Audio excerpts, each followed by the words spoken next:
My name is Rob Berry Jr. I'm a second-year PhD student at the Department of Comparative Studies, and I'm the graduate assistant for the BYMOC. I do this work because I believe there is a better way of imagining futures.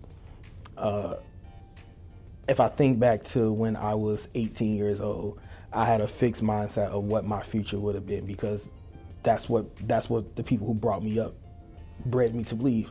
I needed to go to college, I needed to find a job, I needed to make money.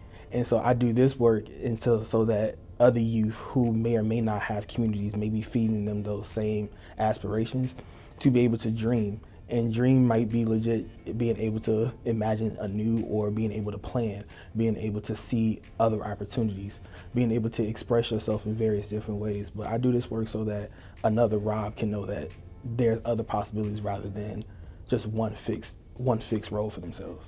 I'm definitely most passionate about youth expression, having youth being able to grow and blossom into the individuals they ought to be rather than what adults want them to be.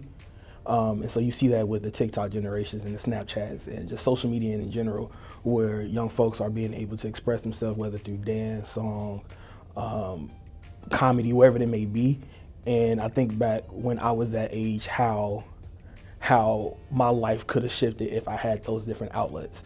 And those outlets were actually welcome rather than looked upon as just leisure or looked upon as just points of non-focus. Like we want students to focus on their education, we want students to focus on their lives, but that's a part of their life, and what if we welcome that? And so I think youth expression and just being able to be themselves and develop further into themselves is something I'm most passionate about. I think with what the BYMOC is gearing up to move towards is being able to have conversations with young folk, but not only conversations, because conversations can become circular, conversations can become repetitive or redundant or reductive.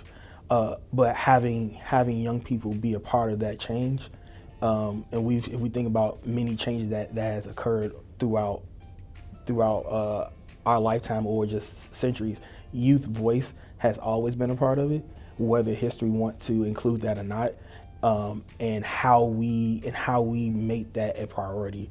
And I think that's why the BYMOC is so important, because we're making that a priority. We making young folk know that you are included in this and you are the focus rather than you are an afterthought.